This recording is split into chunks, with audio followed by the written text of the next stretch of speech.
call them. Bonnie Metz. Here. Sherry Bowman is not here. Mercedes Evans. Here. Michelle Ford. Here. Jennifer Hoover. Here. I'm here. Emily Smith. Here. Leah Levy. Levy. Okay. At this point in the meeting, we would like to open the floor for public comment. If you have public comments, please address, come up to the microphone to address council, and when you start, please state your name and address, and please limit your comments to 3 minutes.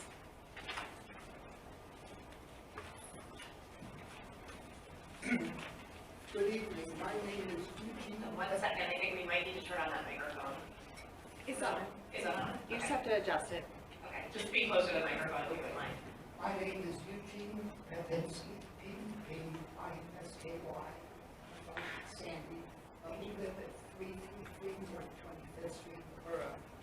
I'm here to address a concern that we have with the progress, or more properly, the lack of progress in the sewer main project, and our disappointment and frustration with the ongoing information or lack of information that we receive from the borough about the project. I reached out to the borough manager, and she was kind enough to spend time with me on the phone and explain that no one is doing anything at this point because of an issue with the contractor. I don't know how long you're going to let the issue with the contractor interrupt the progress, and what steps are going to be taken if that project is not completed, particularly with the weather, and tonight is supposed to have the first wintry mix that may lead rise to issues with snow plows running into the pipes, freezing pipes, discharge of raw sewage. And I don't know if any of this is going to be addressed at the Public Works report, engineer's report, and we'll stay from that if it is.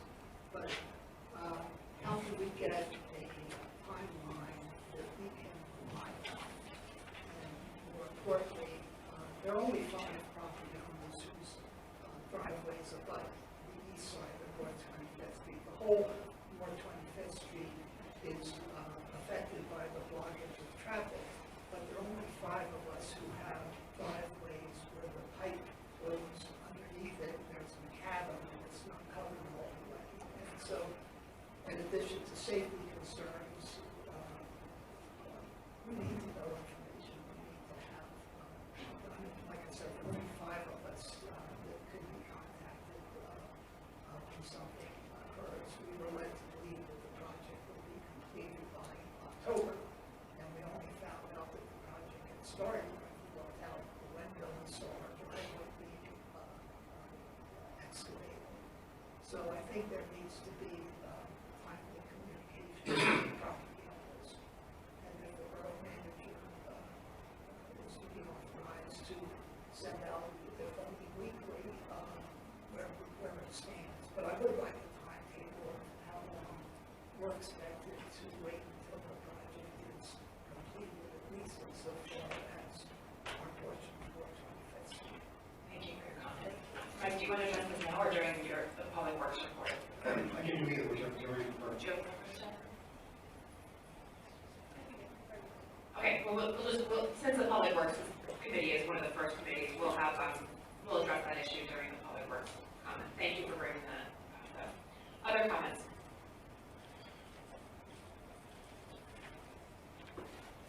Good evening. My name is Jim Helsel. I'm on the property of 3438 Trendle Road. Some of you have heard me talk about this before, specifically Ms. Gibson and the Finance Committee. I'm going to try and keep this short because I don't want to make it long. Back in late 2017, early 2018, we found we had a water leak in our parking lot. It took us almost a year to find where it was, despite our efforts. In 2019, when I hired Royale, they couldn't do it until 2020 because of the pandemic.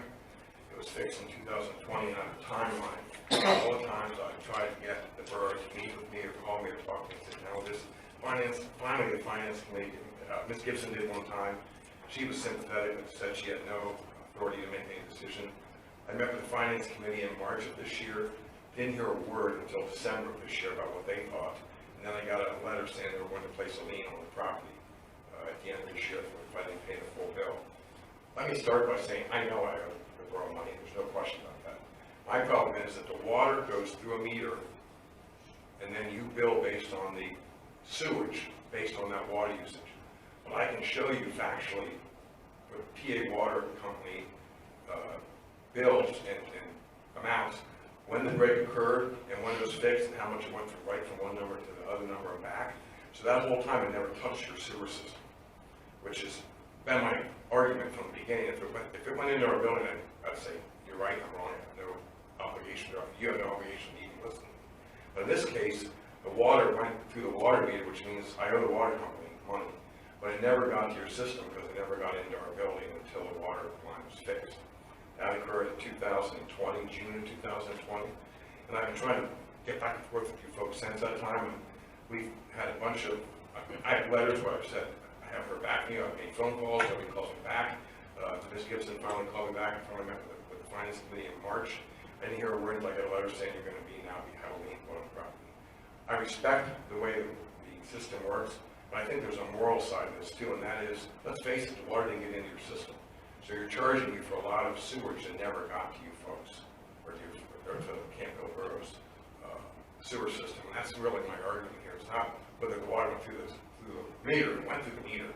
It just never got into your system because it was going underground in my parking lot, which we couldn't find. So I appreciate your time. I'd like your consideration. Thanks so much for your time. Thank you for your time.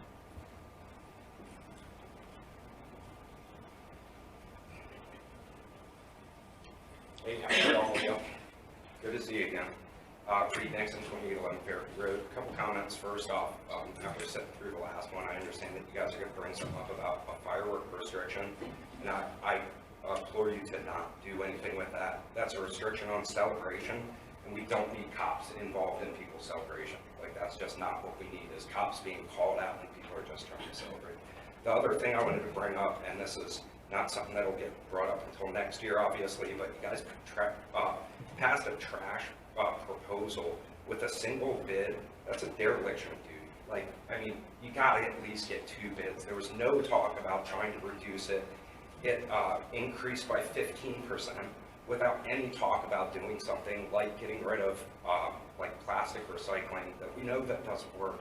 But at least get another bid, at least look at something else that's going on. If not, what's the point? What are we doing here? So, and then obviously, you know, I'm here today, we're, you know, dealing with this, what you guys are now calling a riparian buffer. This was never approved as a riparian buffer.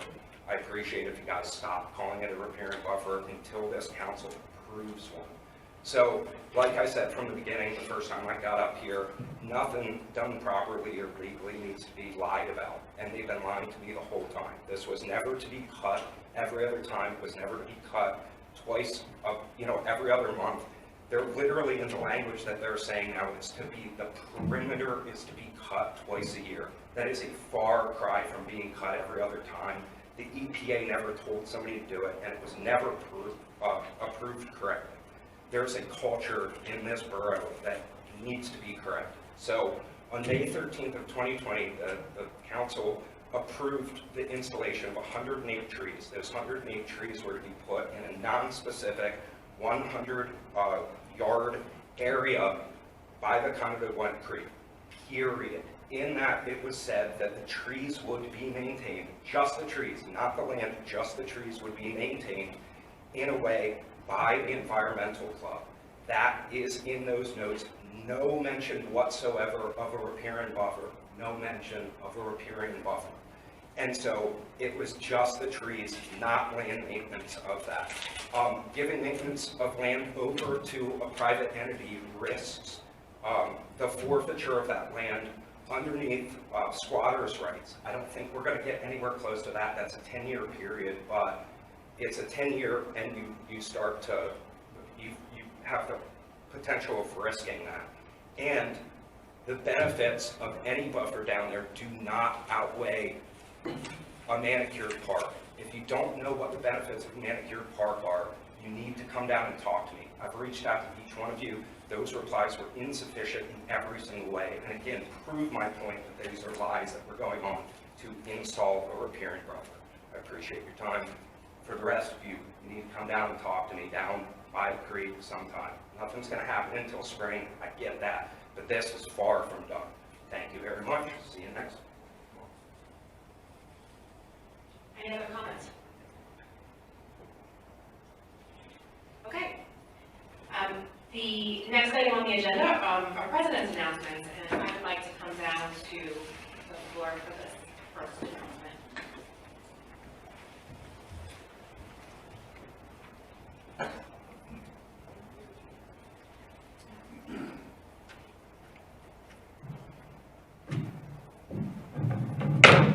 Sorry. So since 2012, Campbell Borough has recognized a resident of the borough for their contributions. This year's Volunteer Award winner has lived in Campbell Borough for many years. For over 20 years, this community member has been a member of the Shade Tree Commission. As part of his service on the Shade Tree Commission, he has spent many hours evaluating the trees in the borough to make sure the town is safe. In addition to being on the Shade Tree Commission, he has also served on the Committee for America in Bloom and the Committee for International Community in Bloom. He also designated the planting of Owens Grove and has planted many memorial trees in Willow and Seabrook Park. He has also spent 15 years assisting in the leadership of PAC 51 at Trinity Lutheran Church, and over the years, he has been involved in the Canadensis program with the local students. Even now that his children are no longer in the school system, he continues to spend countless hours drying out the wood, then cutting the medallions down to size and finishing it by hand, sanding and finishing each medallion for the students. He truly does care about Camp Hill and its residents. His dedication and energy continue to have a positive impact on our community on a daily basis. For all these reasons and so many more, Pat Bauman is named this year's recipient of Camp Hill's Borough's Volunteerism Award. Congratulations, Pat.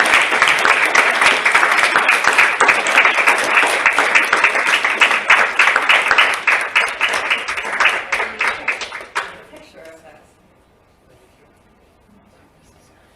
Well,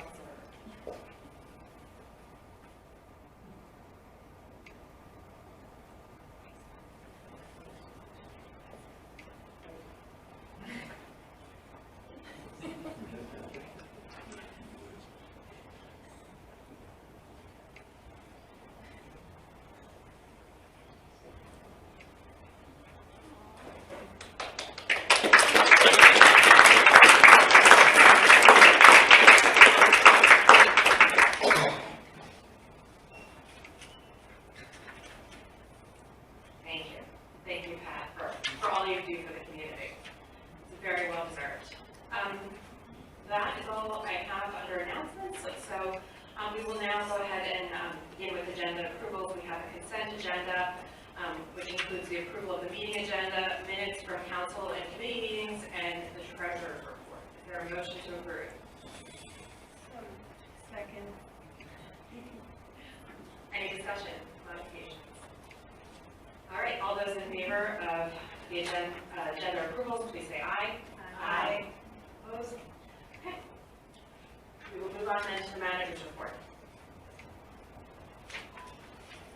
Good evening. I wanted to report on our Law and Order Safety First seminar that we held on November 15th, which is when winter began.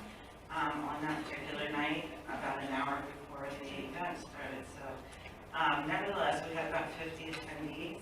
We got a lot of positive feedback.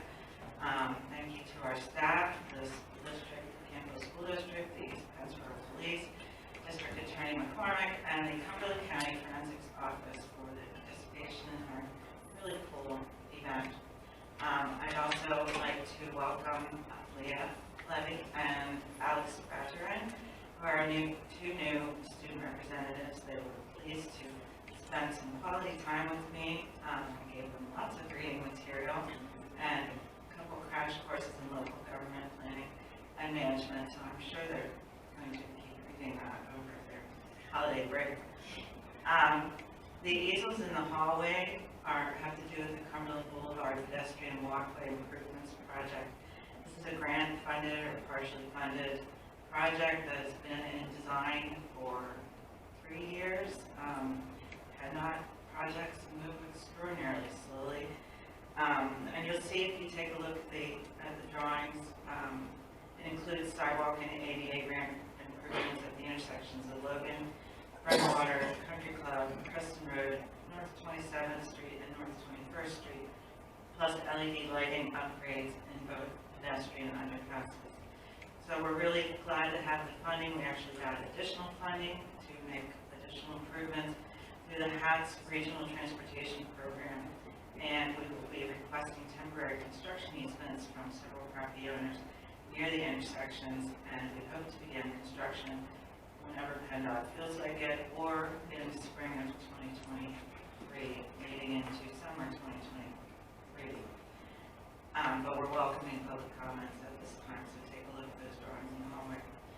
You will hear tonight that we are asking for approval of 2 resolutions, which would authorize staff to submit grants that are due next week, so I'm hoping someone's working on them, for funding improvements to our sanitary sewer infrastructure. These grants are made possible with federal funds, with code funds, infrastructure funds, and so therefore they require a quick turnaround, but we're very grateful to have the funds available to us, and you'll hear that we're applying for quite a bit of money to assist us in our existing program. We will be making it a match over multiple years. It's not totally without cost to the borough, but it's money that we get budgeted every year, and we could spend it further. The 2023 budget, when we get to it, if you have any questions, you're out of luck because Jack's not here. But we've talked about it quite a bit. I'm just kidding. Sorry, I do kid sometimes. We have to have a little bit of levity. The budget narrative is in your packet. It's also all available online, and we've had it available and advertised for the last month. The budget narrative gives a lot of information about the changes between the 2022 and 2023 proposed budget, and we have not received any formal comments during this period of advertising the budget. Finally, I remarkably got an update from our engineers who are working on the streetscape, and that is not the engineers sitting at this table, it's a different group of engineers who will remain nameless. They have provided an update that they have now incorporated the revised lighting design into the overall revised scope of the streetscape area. Obviously, you recall that we reduced the size of the area. They anticipate submitting the revised HOP for PennDOT's final approval by by the end of this month. Also, the only other thing I want to say is that you have a letter on top of your packet. I didn't have time to work all your packet apart and still make it look nice. So when we get to the part about the letter, take the one that's in the packet and fold it in half and drop it on the floor. I'll get it later. And use the one that's on top of your packet as the letter to refer to. So just set that aside.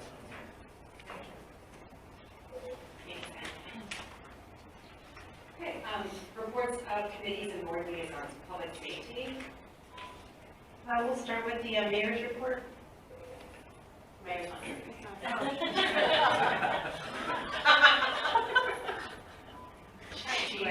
Any comments? No, It's okay, I have things to say. I just saw him this weekend, so it's not registering. Okay, so there's going to be an action item for later, and it's a request for proposals for towing services. That's in your packet, but I just wanted to highlight kind of newer things that were on there. One of them is under number 6. We're asking the towing companies to now provide like a cheat sheet with their pricing to the vehicle owner upon arrival so that they can prepare for what kind of cost is kind of coming their way versus just kind of showing up and being surprised. So we wanted to do that. We're also, item number 19, it's more of a wish, but we wanted to have it in writing that they are to perform towing services with professionalism and courtesy. And the other thing is that now these RFPs are gonna be every 3 years, so we also wanna make sure that it was on a regular cycle. So that is what's gonna be brought up to you later. And, Can I just Go jump in? ahead, sure. And this is for tow truck operators who would not be working for the borough. They get called by the police if the person who needs the service has no preference. So we have a cycle of how they choose these tow trucks, what they do.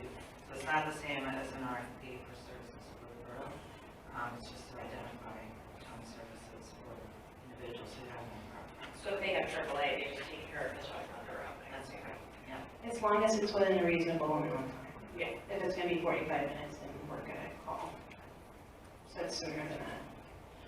And thanks to Sarah and borough staff for the Law and Order Camp Hill event. It was awesome to have the K9 demonstration and the forensics people. The kids loved it. For the council, we're still working on the police policy manual. It's getting close for us to be able to bring it to you for approval as a whole. And that concludes my report, unless there's any questions. Thank you. Okay, Public Works. Thank you.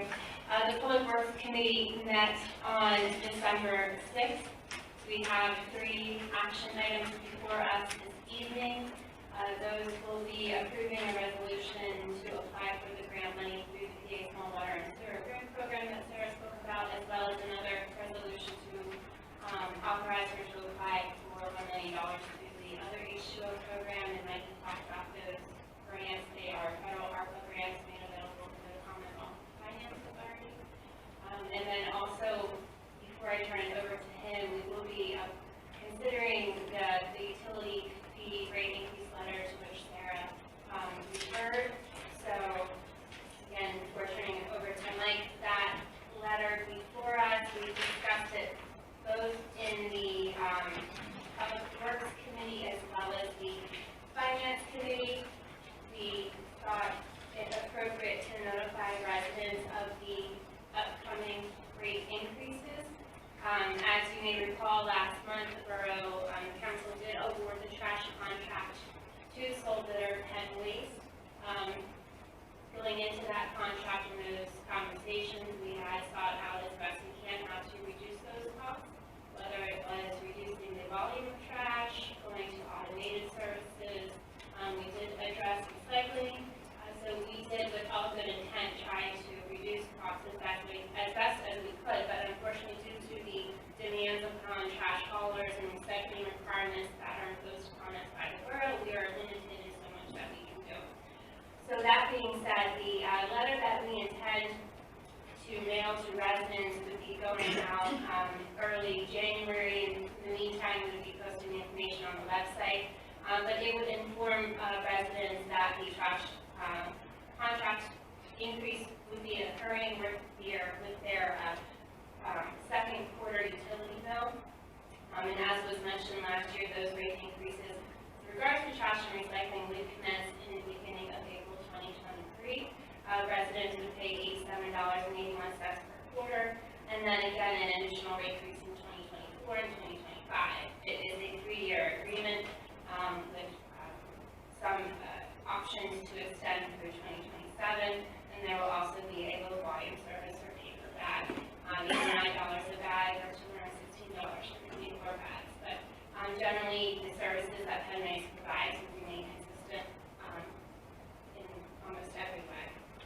But additionally, the sewer rates, we did, as was mentioned previously, both in committee and at council, we did complete an objective sewer rate study, looking at our current and long-term operating needs for us to support our aging infrastructure.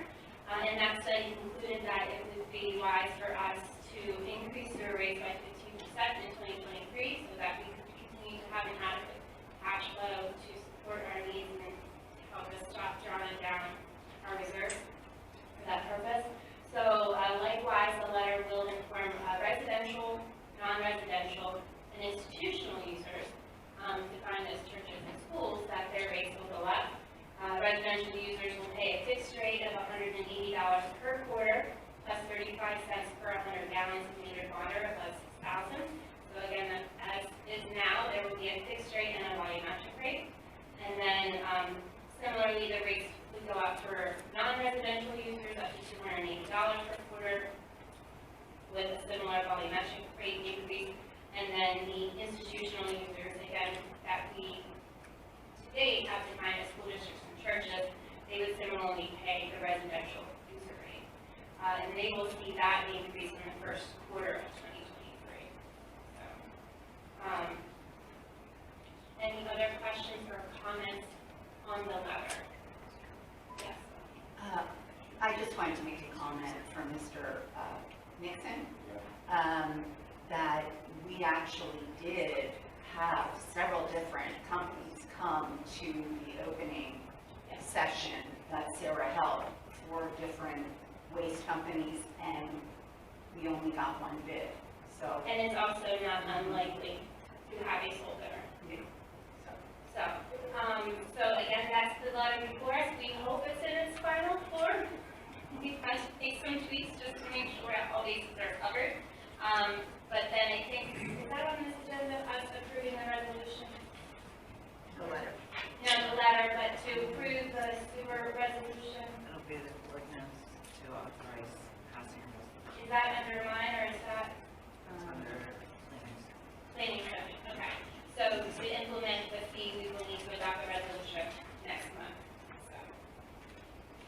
Any questions before I turn it over to Mike, who will update us on the grant funding as well as the other Forest Main project? Thank you.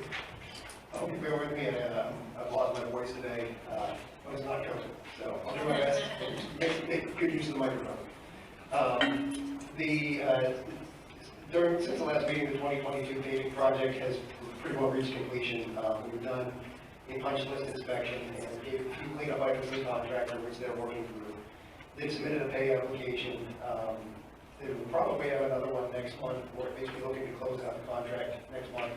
But we think that their pay application is in order. We've verified all of their quantities and are requesting approval in the amount of $98,101.26 to do enterprise. So in line for the paving project.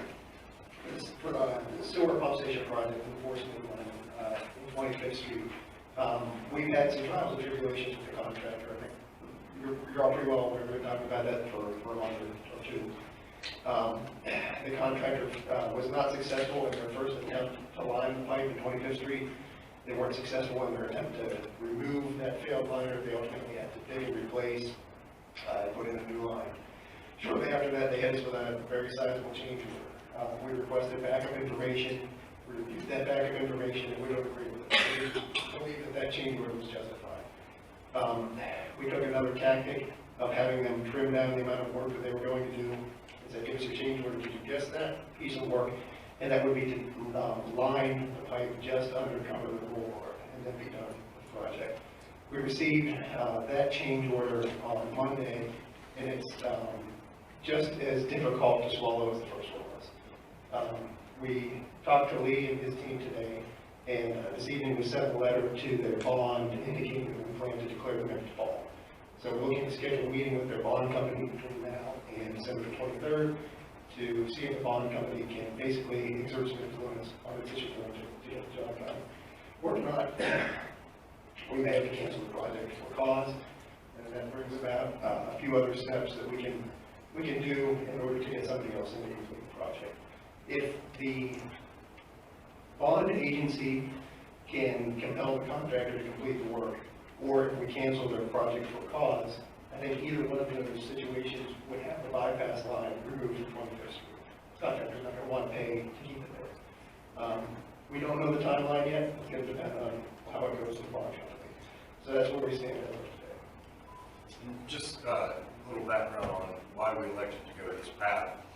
Notifying the bond company under the contract documents governing the project and the contractor, that provides the shortest window to get the contractor to the table with the bond company who can actually resolve the outstanding issues.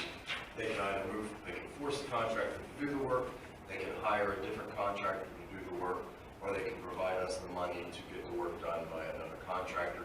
But generally speaking, once a contractor's bond has been called and the bond company has been notified, we typically see more prompt movement towards resolution of the underlying issue.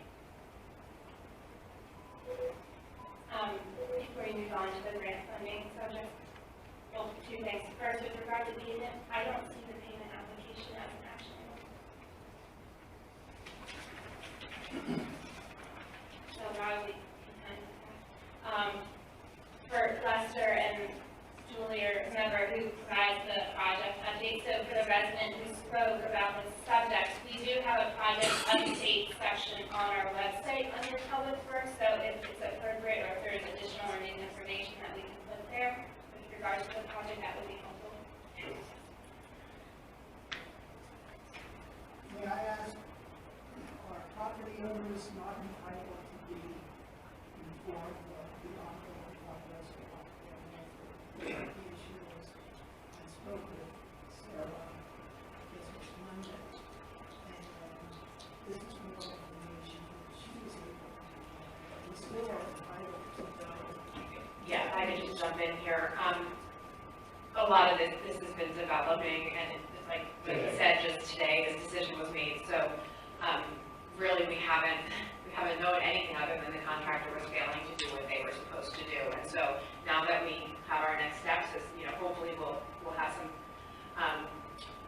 resolution soon and can communicate that to property owners as soon as possible. And we'll update the website too if appropriate. Anything else on the pump station, the force main project, before we move on to the grant applications? As Sarah mentioned, there are two programs that are accepting applications at this point, both of them through the Commonwealth Financing Authority, distributing out some COVID relief funds. We'd like to make applications for both of them. The first one is the small water sewer program. We'd like to apply for funding to improve the Creek Road pump station under that program. We had bid that originally with the Cedar Park project, but declined that as an alternate because we're putting over the budget. There are some needs there for some ergonomic and worker safety type upgrades that we'd like to complete. We're requesting that council authorize that application in the amount of $93,500. That program has a 15% match requirement. The other program is the larger one. That's the H2OPA program. We'd like to apply for funding there to tackle the I&I issue with the borough. It's chipping away at year by year, but to get some funding from this program so that we can jump a few years ahead. We've done some flow monitoring in the sanitary sewer system and have some data to indicate which areas have the biggest I&I problem. So we'd like to tackle those first. Those are the drainage basin 837 and drainage basin 236-1. We'd like to apply for $1 million for the program. It has a minimum of $500,000 to tackle 837 first and 236-1 second. That program has a 50% match requirement, and the funds have to be spent by 2026. So the match is 50% of the grant amount, not 50% of the total. So the borough's portion, in this case, will be $500 million. We understand that the borough preliminarily plans to budget $250 each year in years 24 and 25. Those two could combine to put towards a $500,000 match. We could build the project in 25, have the funds expended by the 26 deadline.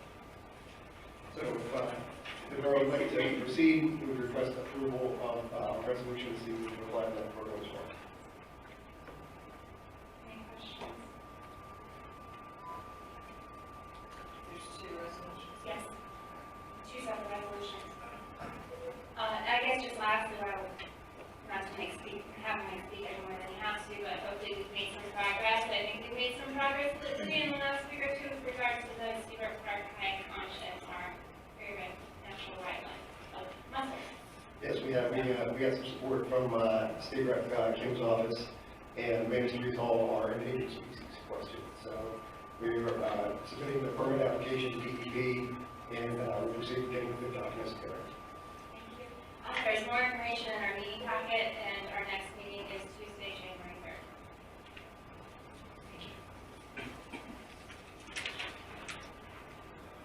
Okay, community, business, and government relations. I don't have much to update today. I will say that DCHA has new URLs to make it easier to get to their websites for both downtown Camp Hill and the farmers market. That's downtowncamphill.com and marketonmarketcamphill.com. So that way you don't have to navigate through our website to get to those pages to find out what's going on. So that being said, the farmers market is on for next year. That is the plan, so I hope everyone likes it because it's coming back again.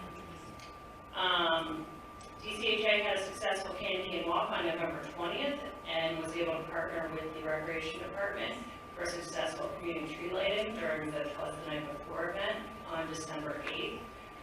I was there at the tree lighting and it was a huge crowd. I was very impressed.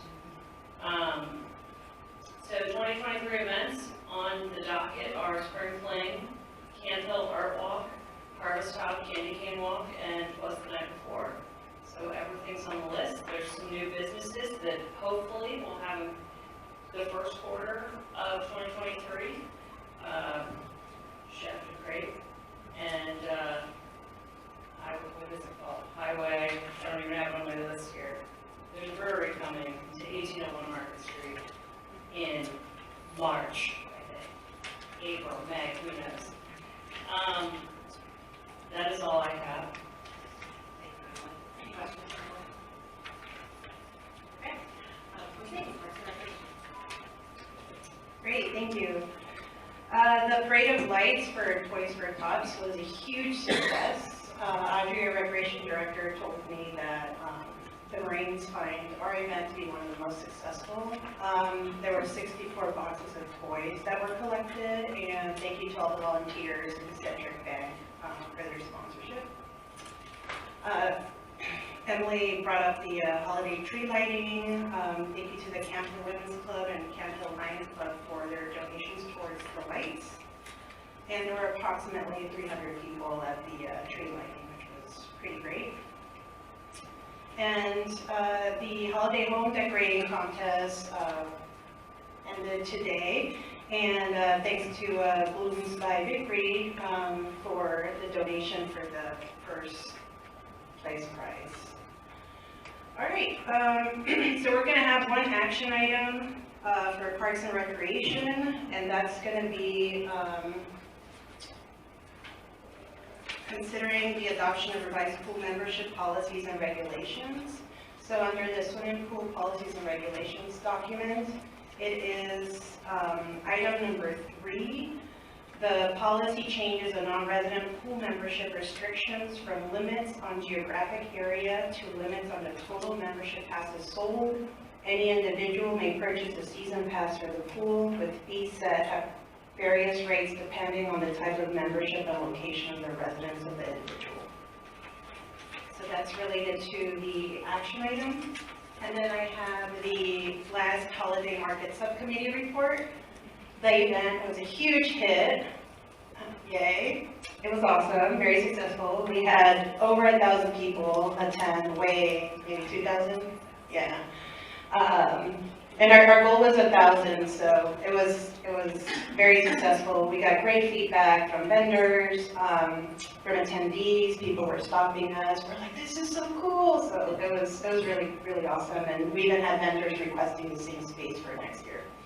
So that's pretty exciting. Thank you to Emily and Michelle from council that were part of the committee, all of the borough staff that were behind the scenes and the volunteers that were able to help make this event happen, and to our sponsors, Salzman Hughes, HRG, Fox Pest Control, and Warrior Options. And that concludes my report. Any questions? I have a question. Yes. So I understand that there really have never been previously written policies of the pool. My question is just based on past information.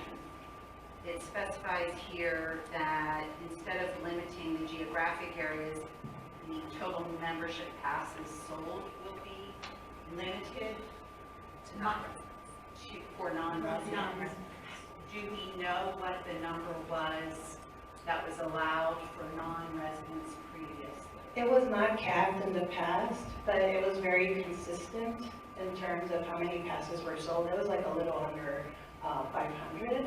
So that's about what we'd be looking at. But if, let's say, our residents decide to buy double the memberships that they usually buy, again, those numbers are pretty consistent too, then we would reduce, to help with capacity, we would reduce the number of non-resident passes. Okay, that was my question. Or memberships, I'm sorry. Because I understand that there were some weekends this past summer where though the pool was not to capacity, residents felt it was extremely crowded.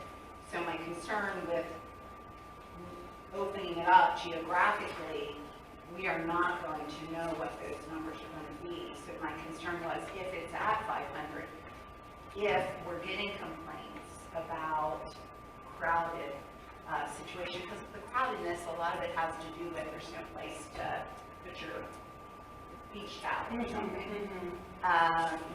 And I'm not sure about the swimming situation, but would you then reevaluate this coming fall to reduce the numbers? If it turns out that we're regularly having high numbers as a result of this changing policy. So the number of weekends where, or days where it's actually that crowded, it's like a handful of days where that happens. That's typically not an ongoing issue. But like I said, we're going to be monitoring how many residents buy membership passes to determine how many non-resident ones we're going to allow. Because if it's just an anomaly and we get a lot of residents that decide that they want to buy memberships, then we'll be reducing the number of non-resident ones to kind of compensate for that. But for example, like day passes, that's always been on to, right, and it's unrelated to this particular thing, but that's usually where people show up. Labor Day or 4th of July, not Memorial Day. Is with the day passes. It's just last minute. That's what usually affects the numbers. It's not necessarily the memberships. And if it was actually, you might feel crowded, but and it did feel really crowded, I think, on Memorial Day sometimes, but it's not at capacity or they wouldn't be allowing people to buy day passes. Right. It's just And people not are coming and going, and they are monitoring the number of people that are at the pool at any given time. So, I'm sorry, having looked at all the numbers from the Recreation Committee, what I found was interesting is that there's not like a specific correlation to the number of passes we sell versus the capacity of the pool, if that makes sense, right? Because a lot of people don't use their passes, they don't come that often, so it's like really hard to put those two together and make them have any kind of corollary, if that makes sense. It's like, you could sell a bunch of passes and people won't come, and then, it's just when the weather's right, the holidays are right, all of the things are right, that's why there's a capacity, right?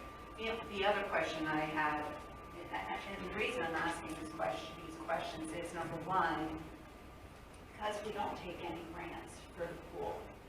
It is solely funded by taxpayers here. So essentially, it could be a private pool if the community wanted it to be a private pool.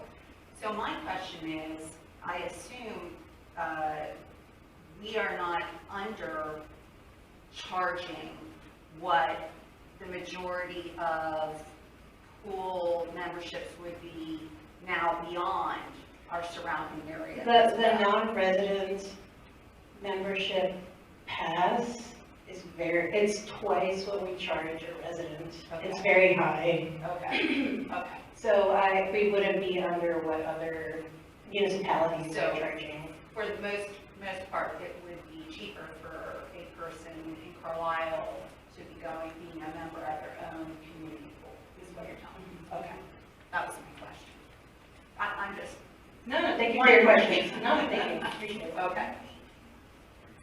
Thank you. Planning zoning. Okay. Monthly report. The plan. The planning and zoning minutes are in your packet, but there are two items that I just wanted to bring to your attention. At the last meeting, we did review Borough Planning Commission comments. And because last month the Planning Commission actually had a meeting and went through Charlie's recent updates. We also submitted the draft zoning ordinance to the county, and we did just receive comments from the county. So we are going to be looking at those comments this Friday morning at the Planning and Zoning Committee meeting. Also, sent out to each of you was a finalized single-use plastics survey that the committee would like to open up to the public in January on either, well, both the borough website and also on Blackboard, email, social media. And the reason for the survey is to determine if there is interest here in the community for reducing single-use plastics, specifically bags. We would like to know how residents feel about single-use plastics so that it would guide us in a possible direction that the borough could take on this topic. And the two avenues that we foresee based upon other communities and the way in which they are handling single-use plastics is they are either doing it permanently or as a beginning step by publicizing sustainable storefront participants, and then ultimately passing a bag ban. We have several states that surround us that have actually done statewide bans, and we have several communities in the state of Pennsylvania that have done bans. So I was wondering if any of you had any comments or concerns about the survey that we would like to send out in January. My question is, what would stop someone from, or is there a way that only one person would answer the survey one time, and not?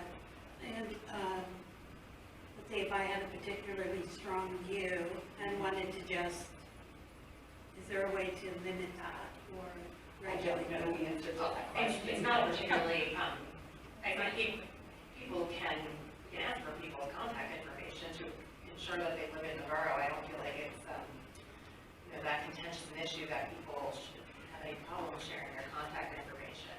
I would just say that people who respond to these types of surveys are people who are very strongly in favor and very strongly against, and I don't know that, I'm not opposed to putting it out there, but I don't think it should really, it's not the only thing that should inform our decision making, because it will be people at the extremes that respond. Possibly.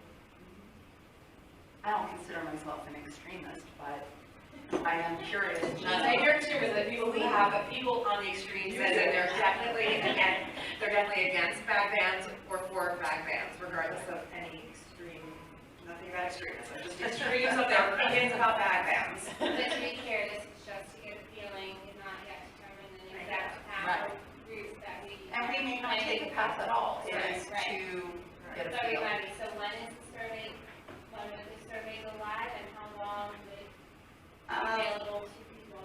We had talked about putting it on the website in January through February and putting it in the borough's newsletter with a QR code that would link people to it as well. So I'm not sure when the newsletter goes out. Does it go out in February? January. Oh, it goes out in January. The very end of January. Okay. So maybe through to the end of February.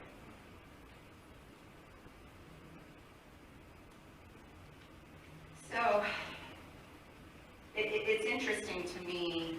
I know everybody's very much concerned, has their own little niches for concerns with regard to the planet, but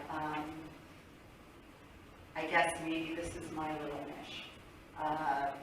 You know, I read an article that in 2018, the EPA found 35.7 million tons of plastic are generated in the United States and only 8.5% are recycled. And they're estimating that by 2050, there will be more tons of plastic in the ocean than there are tons of marine life. So I know, you know, if we do anything, it's small in comparison, but I thought we would test the water here and see how people feel about it. Okay. Next, we last month posted the proposed settlement of litigation agreement with Michael Cerruco regarding the property on South 32nd and Chestnut Street, and we also posted the proposed layout for the building they would like to construct. And I'm going to turn it over to Lee. I don't know if there's anything with regard to comments we received. Sure, I'll just real quick give a brief overview of what the settlement entails, and then I'll touch on essentially there were two substantive issues that came through, I think 3 total public comments, roughly 2 issues. Generally speaking, the settlement is to allow a banking facility, which isn't expressly allowed use within that zoning district, on the subject properties. As the layout shows, it would position the development of the property on the western portion, preserving the eastern portion as not quite open space, but more open space. It would minimize the commercial traffic generation because this type of banking facility is typically low volume, and it would try and orient the building as far away as the residential areas as possible. There are a couple of minor deviations from other ordinances. As I mentioned, the use is not expressly allowed, but is via the settlement agreement allowed. There are some minor deviations from signage requirements in terms of size, but those are relatively minor, and the actual layout and look of the signs is part and parcel of this agreement, and we think that they are pretty reasonable and not going to detract from the neighborhood. Reflecting the 2 comments that we really received, they largely relate to the alley widening at the very northern portion of the property connecting with Chestnut. There were some questions about whether or not the language in the agreement allowed for the expansion of the entirety of the alley and where the easements would need to be obtained. It's our view, and talking with opposing counsel, we both agree, that's really only discussing the widening of the portion right at Chestnut Street to allow for adequate turning radii into the facility. So the easement provision would be that essentially that portion where it's widened and then tapered, and that would be an easement between the underlying property owner and the borough for that portion. That was the main misunderstanding. People thought that might have the whole alley. It's actually only reflecting a very small portion that's reflected in that tapered section in gray. The next was which ordinances and saldo would govern the plan as it moves through the process, and aside for any express deviations or anything that might be implied from the plan, the current saldo, stormwater, and other land use ordinance would apply to this, again, except for the zoning classification, then the signage that I mentioned, and then some minor other deviations. But other than that, it would have to go through the land development process. Once the agreement's signed, there's some papers that need to be filed with the court. Once those papers are filed, the applicant would have 6 months to submit the plan, and then that plan would go through the general land development process that's set out in the new borough subdivision, I guess it's relatively new subdivision land development ordinance that council passed previously. Any questions?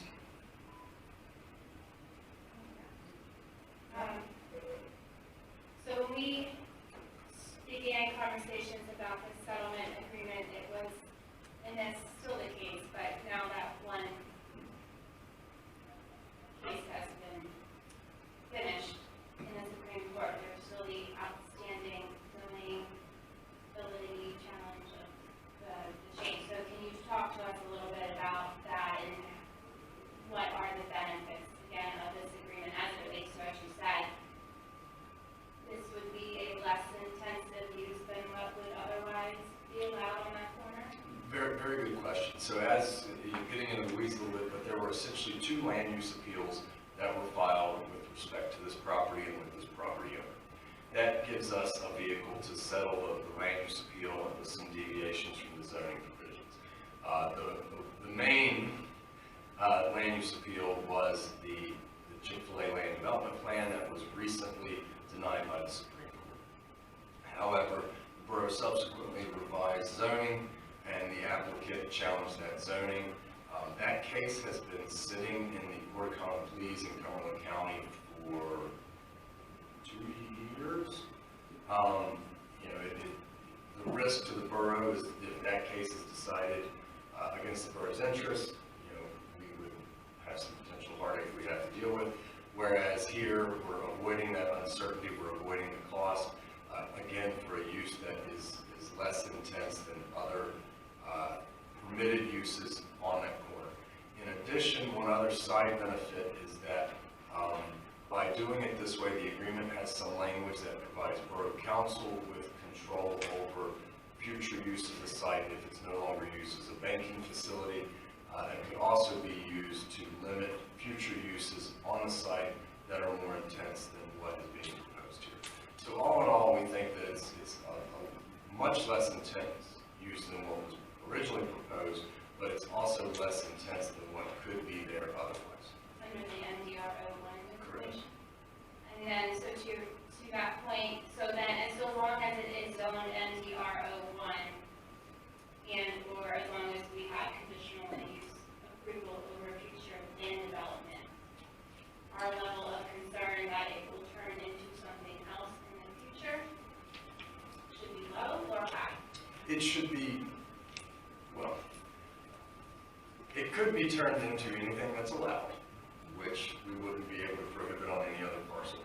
However, we did build in some additional control by Borough Council in the event that the property is going to be used for something that is currently allowed, but as a special exception. Those special exceptions are some of the more intensive uses that are allowed on this property, but rather than have that decision be made by the zoning hearing board, we reserve that right to stay with this council. So the council would have control over whether more intensive uses can be permitted on this property as opposed to an unelected zoning hearing. My last question is regarding, we received a comment from a resident with an architectural background suggesting some site design changes, I guess, which weren't necessarily, I guess, appropriate to incorporate into the agreement, but would how and when would those be addressed if we chose to? So, again, this is supposed to sketch out what parties are hoping to end at. That will be the final submission. It's not necessarily the end-all, be-all. I would say that I think that some of the proposals were, I'm not an architect, but potentially architecturally sound. However, I think that they were a little bit contradictory to some of the changes the council had proposed that are reflected in this, wherein we tried to pull it farther off, where I think they wanted to move it closer. Exactly. So, I think that those are things that we can certainly discuss with the applicant. And I mean, frankly, I think one of the prior versions of this was a little more in keeping with some of those proposed revisions. So I think it would be up to council to discuss with the applicant if they elected to, maybe moving back in the final submitted plan to something that was more in line with some of those proposed changes. And it's certainly something we can discuss with the applicant. I don't expect that to be any hard discussion to have. I don't have a question other than a comment. As we move forward tonight, do we intend or do we need to update information on the website as we move forward? I think we certainly can. I think obviously we had, there's something on the website indicating we're seeking public comment.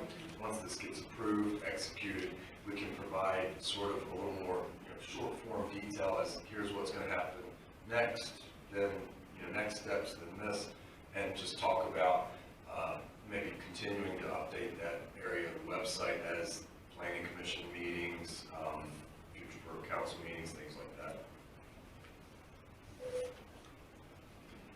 Any other comments?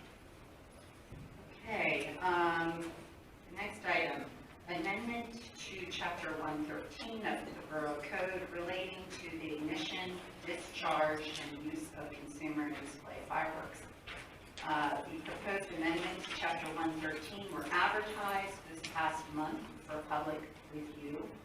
So we will be voting on the proposed amendment under our action items. And just as a reminder, because the state had passed Act 74 recently, tighter restrictions were imposed for the use of display fireworks, and municipalities were provided with flexibility to impose tighter restrictions on the use of consumer fireworks.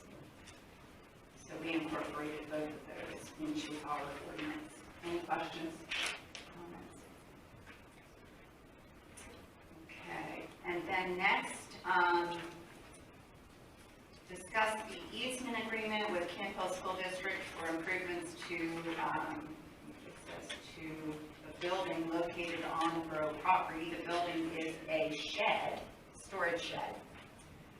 So the Planning and Zoning Committee discussed a proposed easement agreement between the borough and the school district that would allow the district to replace that storage shed currently beside Hoover School. The agreement defines the terms and conditions of the easement with regard to egress, maintenance, utilities, and liability.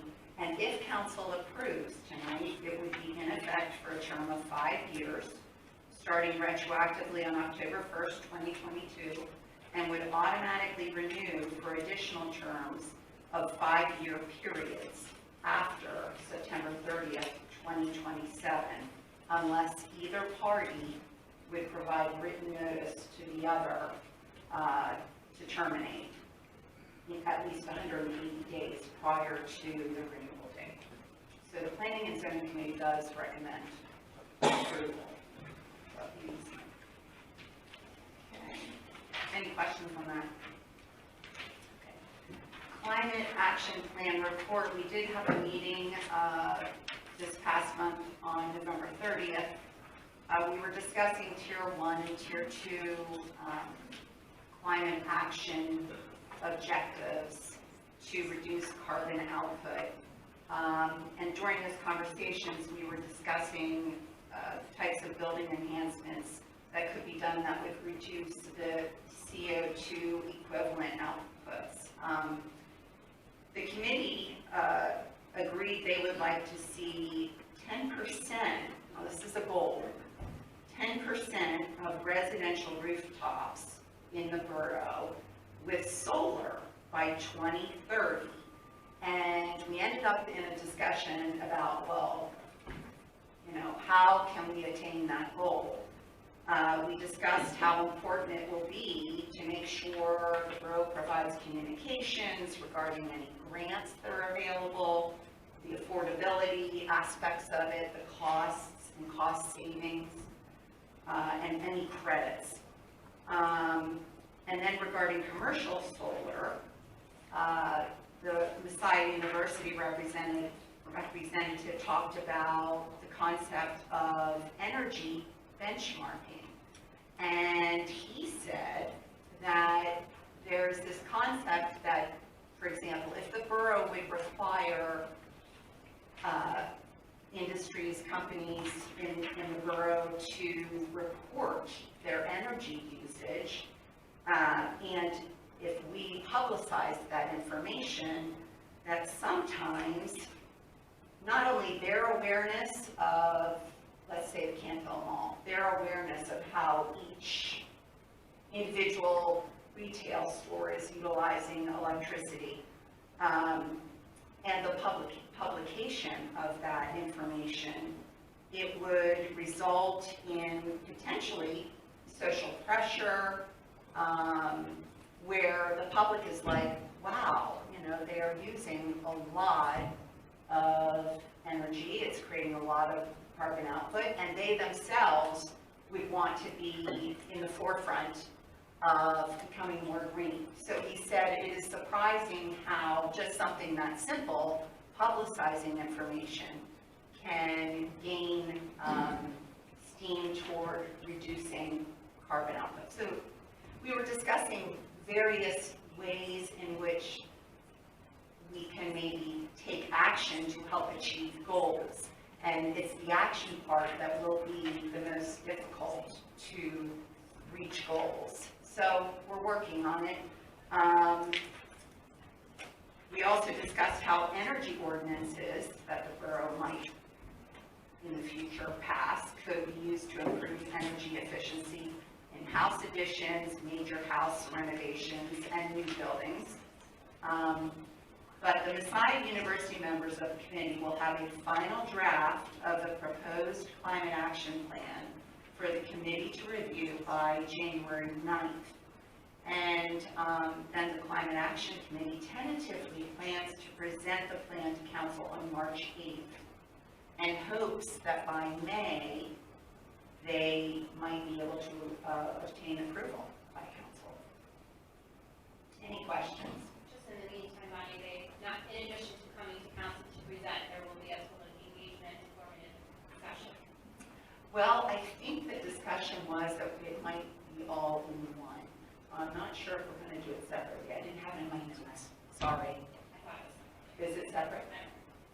I had made a suggestion about whether to do it with council, and I think if I remember, that wasn't received well, that we should do it.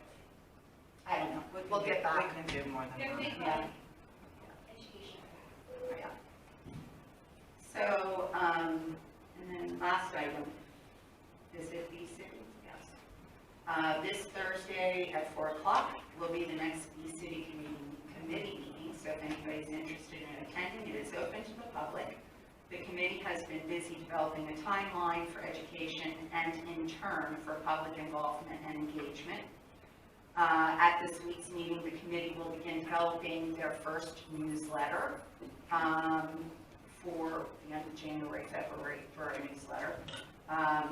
They'll develop an article, and in that article, they'll also be informing the public that they have signed up to participate in the Frederickson Library Gardening with Nature series, which will take place on March 21st. And they are going to also, tomorrow, be discussing presentation ideas, which sounded very interesting. The three ideas are perhaps a presentation on Bee City's mission and how Camp Hillsborough hopes to adopt some ideas, a plant this, not that presentation on tutorials, you know, with question and answers on why you would plant this and not that.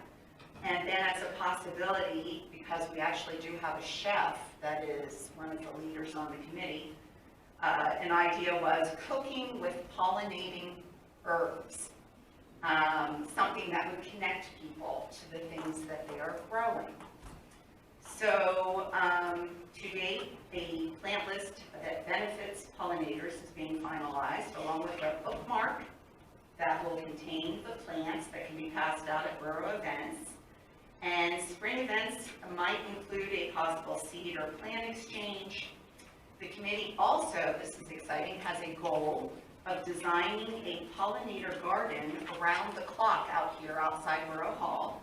And once the vision of the garden is created, they would prepare a proposal to the Public Works Committee here.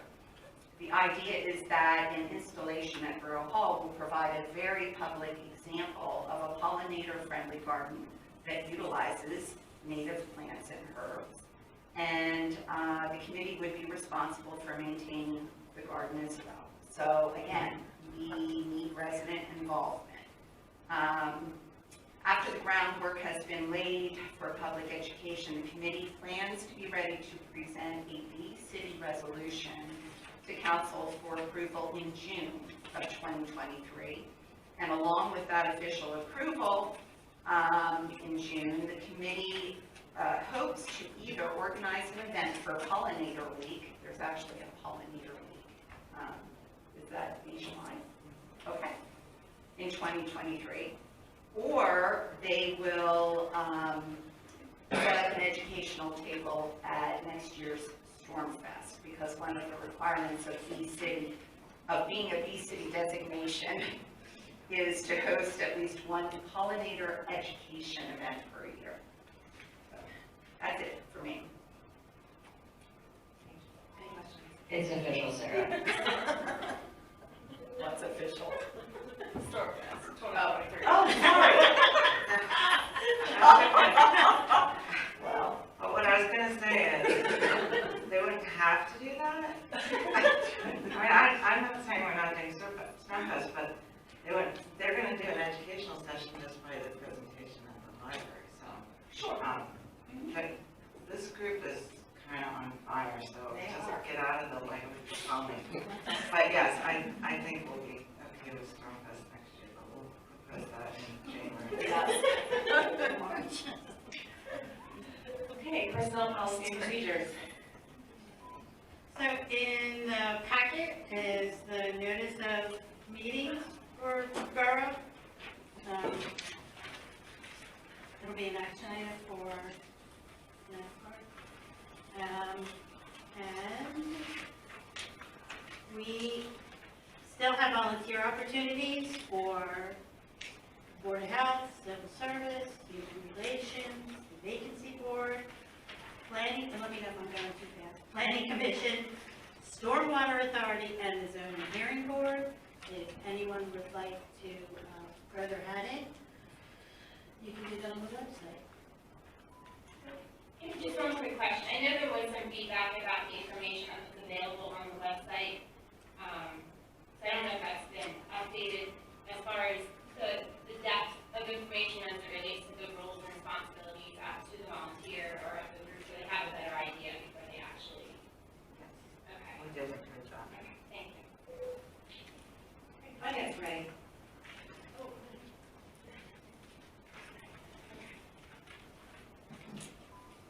Okay, the finance committee met recently on November 17th.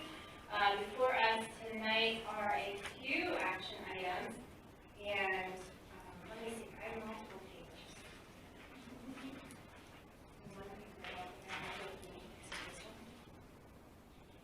Yes, thank you. So we had talked about a few things, but I think the, let's see here. We talked about the sewer ordinance earlier, so that will be one action item as far as having to approve the resolution to amend that so that we may modify the rates. We did not talk about it in this last committee, but we have spoken about it previously about waiving contributions as we have done in the past for our police and non-uniform pension plans, so that is no different than what we have done. So we're just continuing that because of, and the finance director is not here, but I can answer questions. thank you. We've had some conversations that one plan is now fully funded, another plan is underfunded, so there may be some impact as to whether or not contributions are waived or not waived going forward. And then lastly, we have payment of checks as a regular action item. We have our fees resolution, which I don't have immediately before me, but there are some changes within the fees resolution as it relates to some of the new inspection fees that we've instituted or implemented in recent months. There is a fee change in there with regards to the pool membership that Mercedes had mentioned also, and a few others. But most importantly for us tonight is the approval of our 2023 budget. So that's where I will now go over. There is, as Sarah said, an extensive detailed explanation budget narrative of the 2023 budget within your packet. And I'm just going to go over some of the highlights. The general fund is a balanced budget, and it is also the 16th consecutive year that Campbell Borough Council has not increased property taxes, nor will there be a stormwater fee increase either. Those revenues and expenditures that are budgeted to increase about 2.9% in total for the next calendar year. Unfortunately, we've had a very strong EIT, which is our earned income tax revenue, so that's been very strong for us in that area for the last few years, and that is able to support our budgeted expenditures for 2023. Again, we talked about the sewer rate fund, the sewer rate and the accompanying 15% increase, and that is necessary for us to keep up with expenditures and also our capital improvements. And notably, that will be our first sewer increase since 2012. Okay. I mentioned briefly about the stormwater fund, or fee, that there will be no increase, but they have been hard at work since that authority began, and they are working to complete a CCTV project along with the stream restoration project in 2023. And that CCTV, and Mike can speak to this too, but that will really guide us as we continue with a long-term capital plan that will benefit the borough in that regard. As we've spoken over the last month, and even tonight, we've had the fortunate chance to participate and seek out many grant funding opportunities. So this budget, many of our projects are grant funded, and these include the streetscape project, our ADA ramps, a small area paving, the Preston Road Eisenhower Walkway project, the Seabrook Park Trail Kayak Launch project, a radio upgrade, among many others. And these are budgeted to be paid by a combination of previously issued debt, grants, and tax reserves, but there is no new debt budgeted to be issued to complete these projects.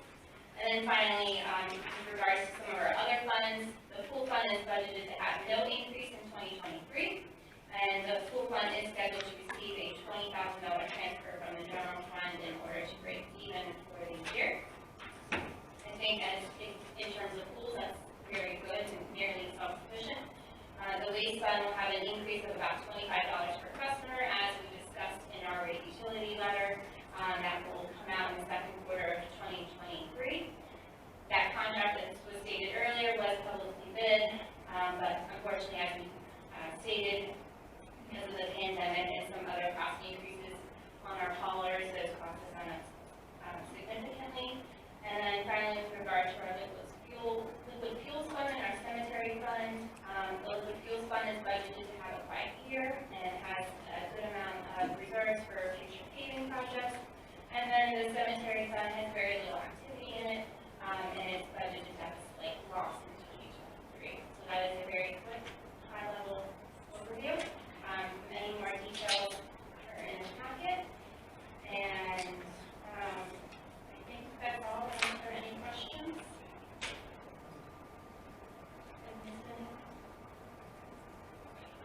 Thank you. Stormwater Authority. There was a meeting this month, so nothing to report. Okay, thank you. Library board liaison? Okay. And a few for capital area. The only two comments I have, County Commissioner Vince DeFilippo said the county will be forming an endowment fund, and he didn't specify what that endowment fund would be for yet, but they'll be forming this endowment fund with the net proceeds from the sale of the county nursing home. And he also informed us that the county has no tax increase for 2023.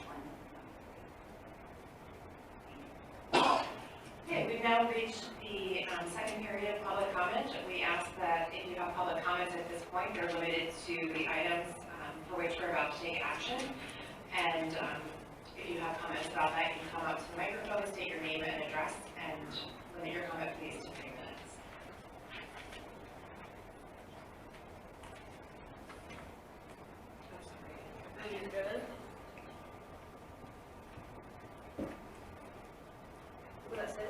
Wait a little bit. There you go.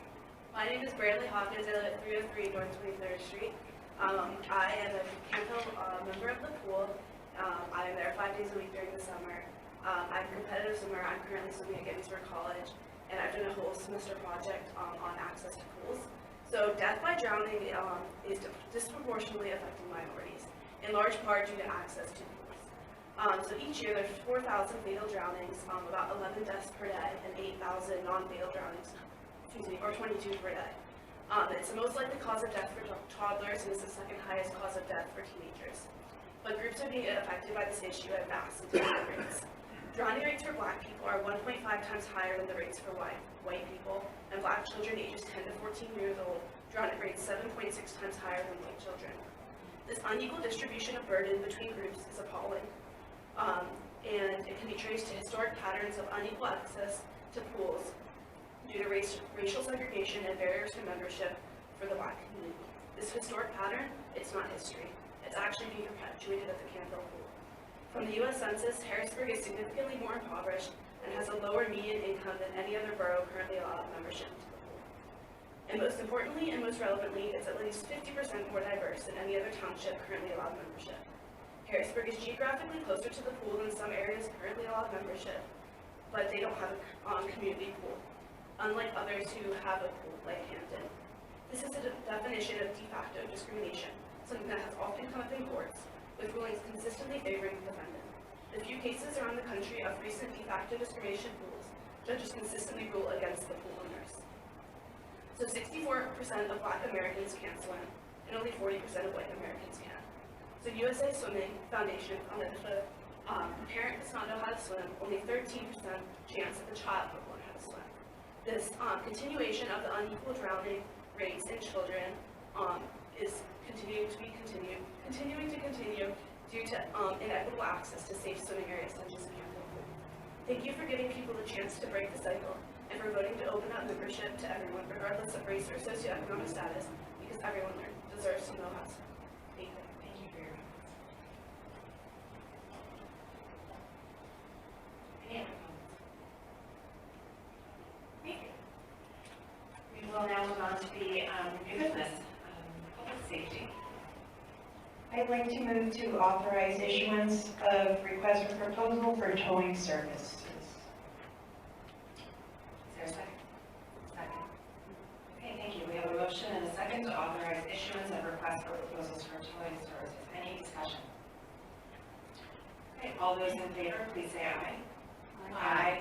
Opposed? That motion carries. We'll turn now to Public Works. Okay, before, do you want me to do the three and then address the payment application last? Okay. So I move that we approve resolution 2022-14 to apply for $93,500 through the Pennsylvania Small Water and Sewer Grant Program. Second. Thank you. We have a motion and a second to approve resolution 2022-14. Is there any discussion? All those in favor, please say aye. Aye. Opposed? That motion carries. I move that we approve resolution 2022-15 to apply for $1 million through the H2O program. Second. Okay, thank you. We have a motion and a second to approve resolution 2022-15 to apply for $1 million through the H2O program. Any discussion? All those in favor, please say aye. Aye. Opposed? Motion carries. I move that we approve the mailing of the fee increase notification letter via bulk mail. Thank you. We have a motion and a second to approve the mailing of the fee increase notification letter via bulk mail. Any discussion? All those in favor, please say aye. Aye. Opposed? That motion carries. Now, is it appropriate to amend the agenda or not? Yes, we can, we need a motion to amend the agenda to add the pay application number 3 for the paying contract with New Enterprise Stone and Mike. My only question is that it's not related to business value. By voting on it at a meeting that allows it to be amended into the, into the agenda. Okay, so I move that we amend the agenda so that we may vote on the application number 3 to HRG. Second. Any discussion? No, we can't. Okay, thank you. There's been a motion to amend the agenda and a second to allow for the payment, for payment application number 3 to New Enterprise. Any discussion? Okay, all those in favor of amending the agenda to allow for the payment application number 3, please say aye. Aye. Opposed? Okay, so that motion carries, the amendment is agenda. Second. Is amended. I move that we approve application payment number 3 to HRG in the amount of $98,101.26. I'm sorry, I did it again. I move that we approve application for payment number 3 to New Enterprise Stone and Lime Company in the amount of $98,101.26. Okay, we have a vote for that motion, second, for payment application number 3 to New Enterprise. Any discussion? All those in favor, please say aye. Aye. Opposed? That motion carries. And now we will move to Parks and Rec. I'd like to move to adopt the revised pool membership policies and regulations. Second. Thank you. We have a motion and a second to approve, to adopt the revised pool membership policies and regulations. Any discussion? All those in favor, please say aye. Aye. Opposed? Okay, that motion carries. And we will turn now to planning and zoning. Okay, I would like to make a motion to approve the settlement of litigation agreement with Michael Serluso relating to the property at South 32nd and Chestnut Streets. All right, thank you. We have a motion and a second to approve the settlement of litigation agreement with Michael Serluso relating to the property on South 32nd and Chestnut Streets. Any discussion? Okay. All those in favor, please say aye. Aye. Opposed? That motion carries. I'll make a motion to adopt ordinance 2022-09 to amend chapter 113 of the Borough Code relating to the ignition, discharge, and use of consumer and display fireworks. We have a motion and a second to adopt ordinance 2022-09 to amend chapter 113 of the Borough Code relating to the ignition, discharge, and use of consumer and display fireworks. Any discussion? All those in favor, please say aye. Aye. Opposed? That motion carries. Okay, and finally, I will make a motion to approve the easement agreement with Campbell School District for improvements to the building located on borough property. Second. Thank you. We have a motion and a second to approve the easement agreement with Campbell School District. Is there any discussion? All those in favor, please say aye. Aye. Opposed? That motion carries. And personnel policy and procedures.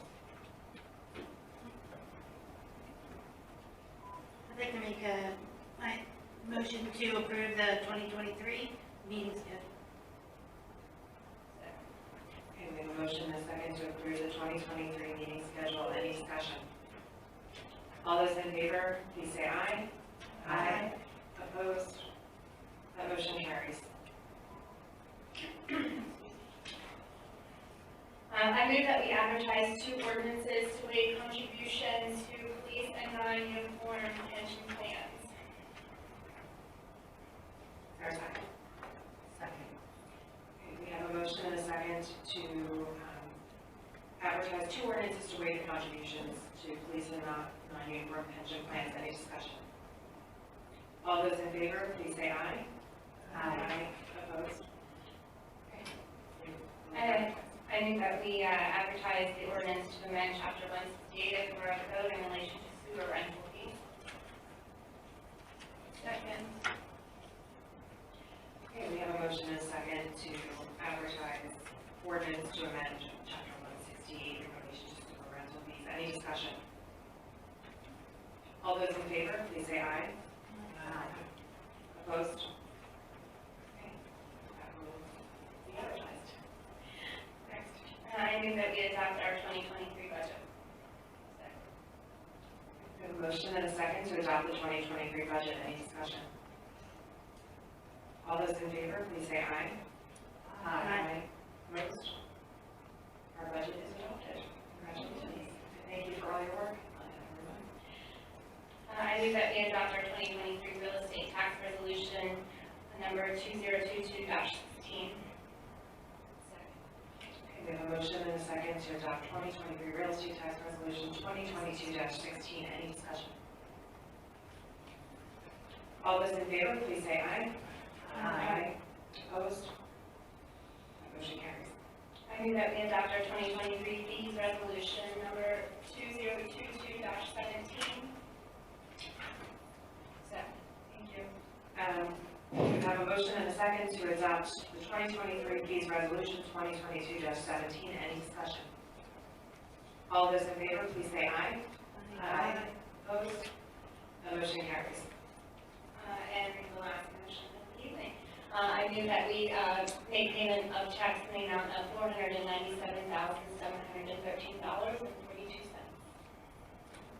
Second. Okay, we have a motion and a second for the payment of the checks. Any discussion? All those in favor, please say aye.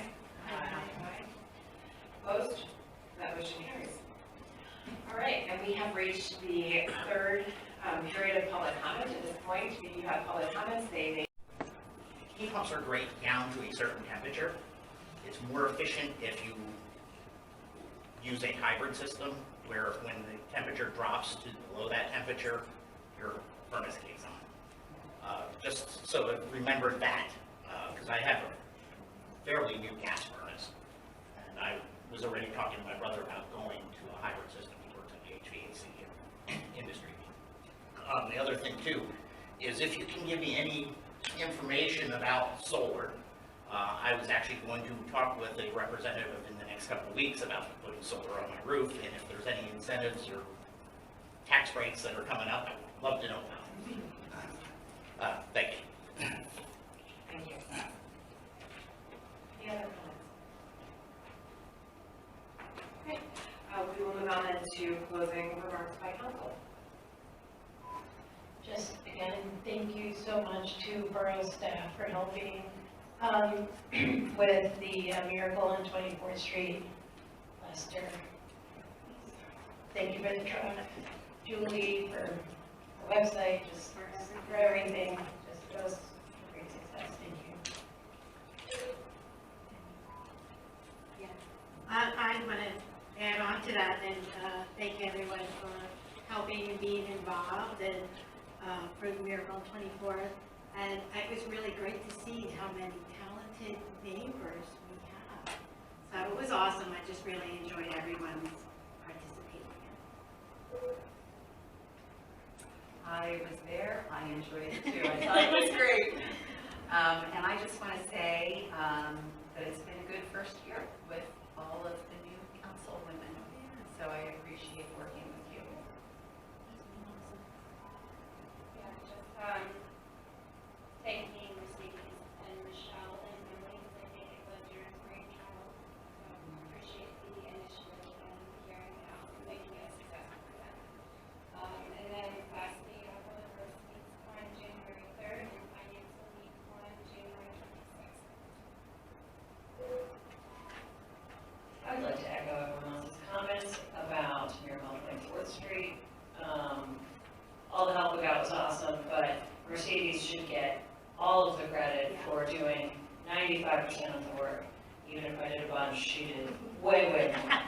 And cheerfully. Rich, buy, don't lease. That is my only thing that I will say. I heard a real estate agent tell me today that leasing is a ripoff, so don't do that. And happy holidays, everyone. Thank you. And I would also like to thank everyone and also for just all the wonderful holiday events, all the work that you all put into it, and the parade of lights and the DCHA events and everything that everyone has done. It's just a wonderful way to provide a lot of opportunities for the community to come together this time of year, which is wonderful. So thank you all. And I think with that, we are adjourned.